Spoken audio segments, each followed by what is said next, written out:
Ma'am, corona महामारी के दौरान पहले ब्लैक फंगस, फिर वाइट और अब ये येलो फंगस है।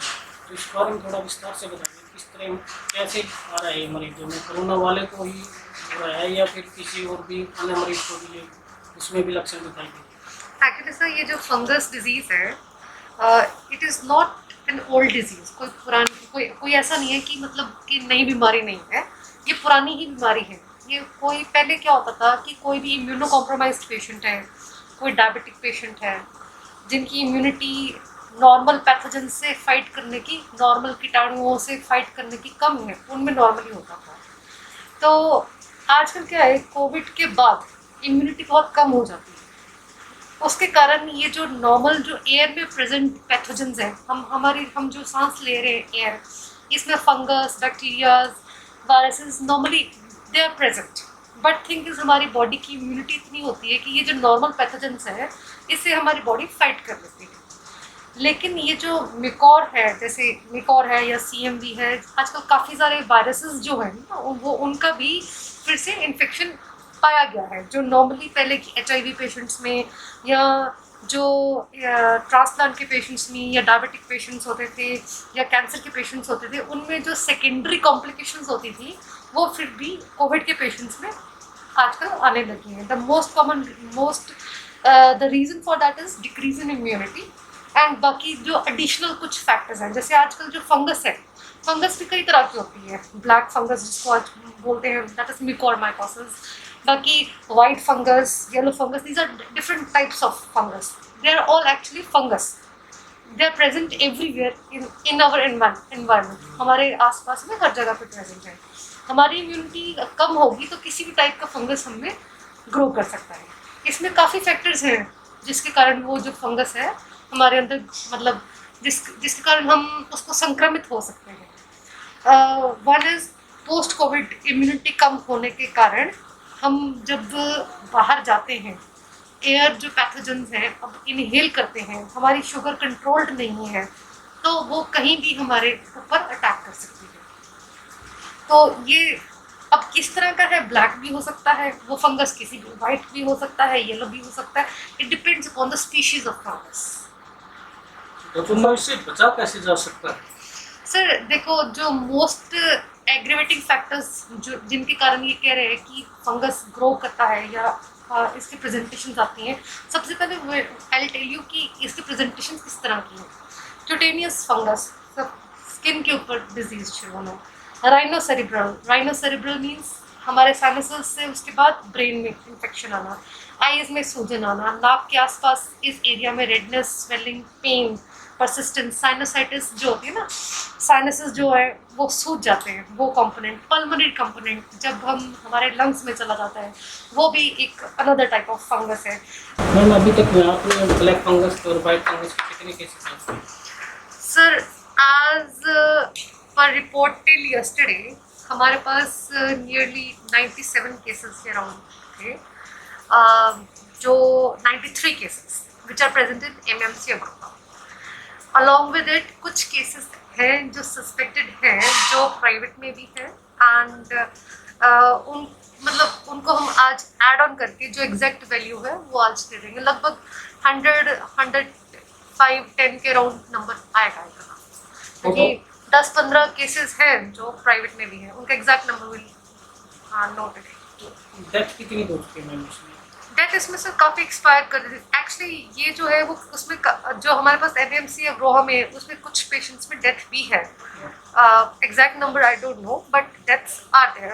आई think 5-6 deaths I know they are there. Actually जो पेशेंट वहाँ पहुँच रहा है वो बहुत क्रिटिकल स्टेज में, एंड स्टेज में पहुँच रहा है, जिनमें राइनोसेरिब्रल ब्रेन ऑलरेडी इन्वॉल्व हो रखा है। तो वो उनमें डेथ इज जो लास्ट स्टेज है, उसमें डेथ इज इनएविटेबल, किसी चीज़ से बचाई नहीं जा सकती। तो मैम, अभी यही जो नया वाला है फंगस येलो वाला, इसका अभी तक यहाँ कोई अपने मरीज देखने में कोई सिस्टम लक्षण मिले हो किसी में? नहीं सर, अभी तक तो जितना मेरे को इन्फॉर्मेशन है, कोई वाइट फंगस का अभी तक तो नहीं। येलो फंगस का भी नहीं आया। ब्लैक फंगस का ही आया है। तो जो येलो और वाइट फंगस वाली रिपोर्ट्स हैं, कुछ यूपी में प्रेजेंट की हैं उन्होंने। अभी राइट नाउ जो हमारे पास एडमिटेड पेशेंट्स हैं उनमें मोस्टली देर ऑल म्यूकोरमाइकोसिस ब्लैक फंगस के ही हैं till now, but it is like कोई ज़्यादा फर्क नहीं है कि ब्लैक है वाइट है तो फंगस ही, एंड उसके सिम्टम्स भी लगभग सेम ही प्रेजेंट करते हैं, और वो आगे बॉडी में किस तरह अटैक करता है वो भी थोड़ा बहुत लगभग सेम है। कुछ फंगस ज़्यादा तेज़ी से स्प्रेड कर जाते हैं, जो वाइट फंगस है spread a little faster than black fungus. तो मैम आप यहाँ पे जो केसेस आते हैं वो आप अगर वो मेडिकल का देखते रहते हैं, आप वहाँ पे भी इंजेक्शन वगैरह भी उनके भी ऑपरेशन भी होगी?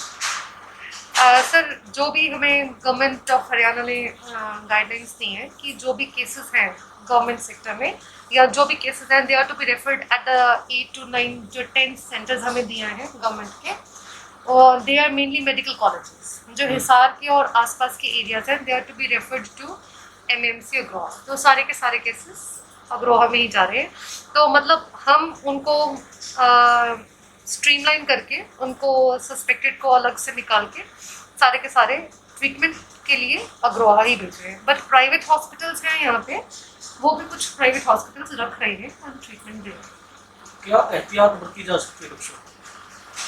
सर पहली बात, अगर किसी को कोविड है, कोविड के लक्षण हैं, उस चीज़ से भागना is not a solution for Covid. अगर आपको कोविड आपको लग रहा है कि आप उस चीज़ से संक्रमित हो गए हो, अपनी जांच करवाइए, डॉक्टर की निगरानी के अधीन ही मेडिसिन लीजिए।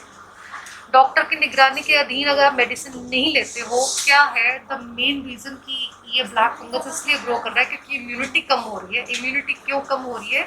हम क्वैक्स के कारण जो हमें जितना मर्जी स्टीरॉयड वो दे जा रहा है, हम लिए जा रहे हैं। स्टीरॉयड एक्सेसिव यूज़ करने से हमारा जो है डायबिटिक स्टेटस जो है, मतलब शुगर का कंट्रोल कम हो जाता है, मतलब ख़राब हो जाता है, और उसके कारण जो फंगस जो ये सेकेंडरी पैथोजेंस हैं वो हमारी बॉडी में ग्रो करने लग जाते हैं, और हमारा एक बॉडी जो है उस चीज़ का एक नाइडस बन जाता है कि कोई भी इन्फेक्शन को कैच कर देगा। इम्यूनिटी तो कम हो ही गई, स्टीरॉयड्स ने शुगर भी बढ़ा दी, तो सब चीज़ें ऐड ऑन करके वो फंगस को ग्रो करने को ऐड करते हैं। जो सेकंड मेन फैक्टर जो पाया गया है वो है जो ऑक्सीजन जब यूज़ करते हैं, अगर हम क्वैक लेवल पे यूज़ करते हैं या फिर the people who don't know exactly कि जो ऑक्सीजन है किस तरह से यूज़ करनी है, तो ऑक्सीजन के लिए जो वाटर यूज़ करना है it should be distilled water and should be cleaned properly. That is also another source जिसके कारण वो कहते हैं कि इट इज़ बिकमिंग वो मतलब होने का संक्रमित होने का चांस मिलता है। Main is steroid excessive use by quacks, and secondly oxygen जो है नॉट एडवाइज्ड वे से यूज करने से होता है। होम आइसोलेट हो ज़्यादा में सर होम आइसोलेट नहीं सर, ऐसा है कि अगर होम आइसोलेट हो रहे हैं और अगर आपको ऑक्सीजन थेरेपी पे डाला जा रहा है, आजकल तो थोड़ा कोविड के केसेस कम होने के कारण we have lot of beds available, so if you are affected with covid and you must actually go and consult the doctor, and अगर आपको चाहिए तभी आपको ऑक्सीजन की ज़रूरत है, फालतू में वो लगाने की ज़रूरत नहीं है। मैम अपना नाम? मैं डॉक्टर रिपनजीत कौर कामरा, मैं सिविल हॉस्पिटल में आई सर्जन हूँ और नोडल ऑफिसर हूँ हिसार की फॉर म्यूकोरमाइकोसिस।